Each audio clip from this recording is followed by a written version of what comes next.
Now we are going to continue with the chapter number 2 from Excel concept of health and disease.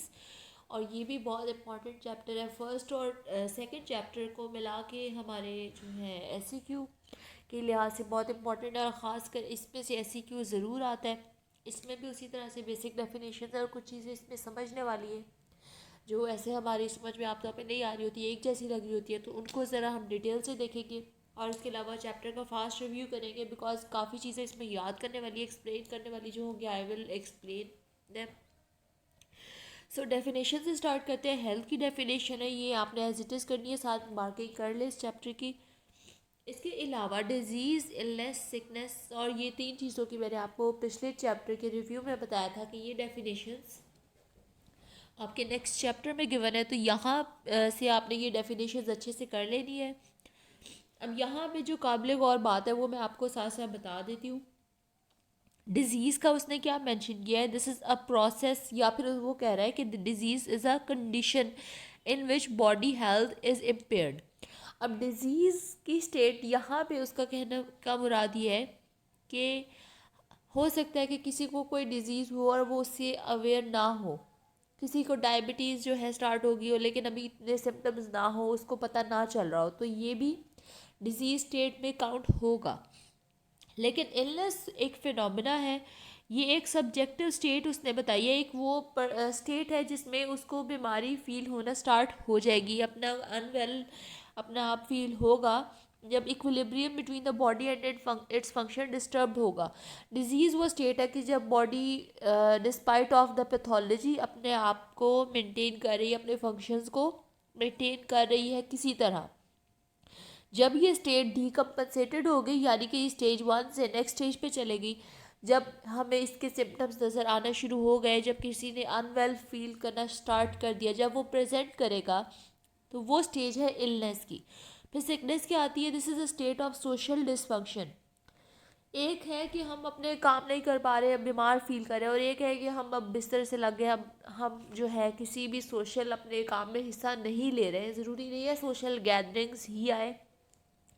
It means कि ये जो sickness role होता है, जो घर में एक बंदा बीमार हो जिसका पता चल रहा होता है कि ये बीमार है, बिकॉज वो बेड रेस्ट और बाकी सारे उसके हालात उस तरह से होते हैं, उसको सिकनेस कहते हैं। ये एक ही चीज़ है तकरीबन, थोड़ा थोड़ा इनमें डिफरेंस है, ये याद रखना है।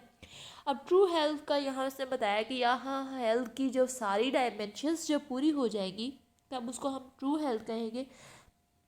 डायमेंशंस कौन सी, फिजिकल, मेंटल एंड सोशल।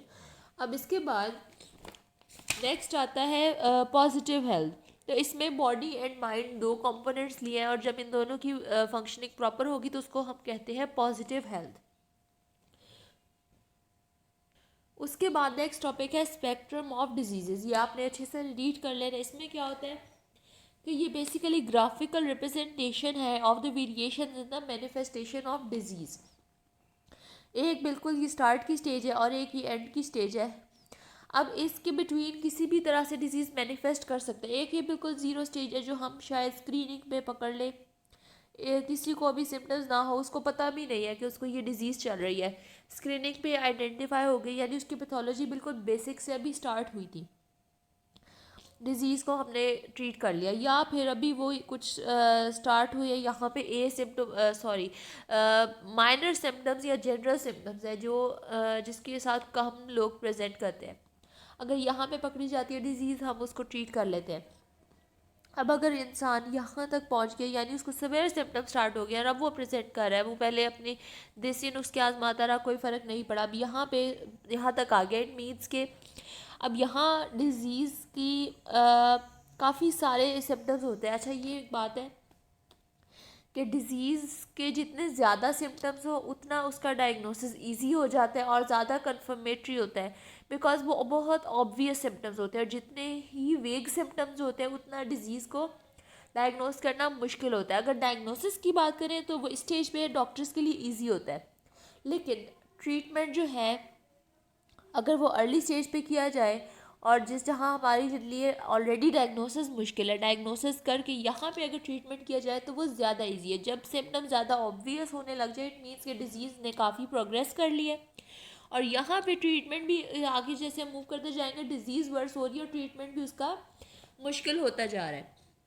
अब यहाँ पे क्या है कि हमने अगर यहाँ पे भी पकड़ लिया तो काफ़ी सारी डिजीज़ को हम फिर भी ट्रीट कर सकते हैं, ऑल्दो यहाँ पे हो सकता है कि ड्यूरेशन ऑफ ट्रीटमेंट ज़्यादा हो, कोई उसकी कॉम्प्लिकेशन ज़्यादा हो। अब ये आखिरी स्टेज है जब आखिर फर्टिलिटी हो जाती है, यानी डिजीज़, उसी डिजीज़ से इंसान की अगर जान चली जाए तो ये लास्ट स्टेज होती है, बिल्कुल बेसिक से लेके स्टार्ट तक। तो ये एक ग्राफिकल रिप्रेजेंटेशन है डिजीज़ की मैनिफेस्टेशन की, सब क्लिनिकल स्टेज से लेके वो फैटल इलनेस तक जाने की।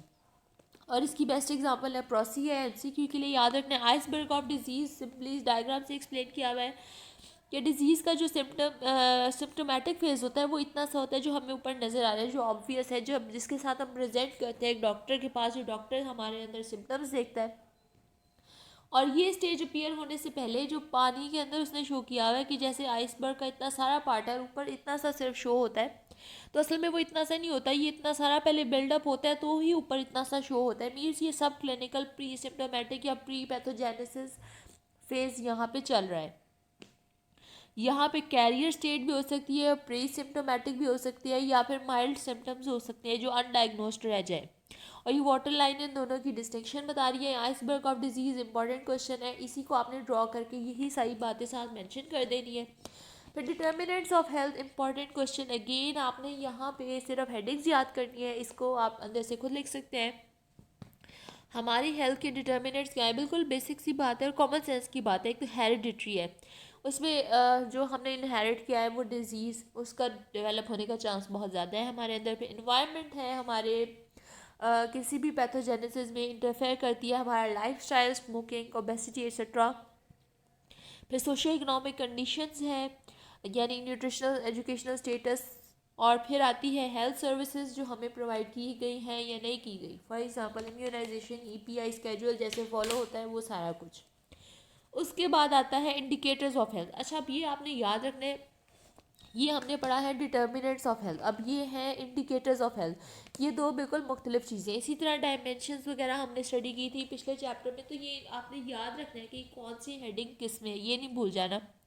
इंडिकेटर्स क्या है कि जिससे हमें हेल्थ का स्टेटस पता चल सके। अब हेल्थ का कोई मेजर नहीं है इस तरह से, ये इंडिकेटर्स है जिससे हमें हेल्थ का स्टेटस पता चलता है।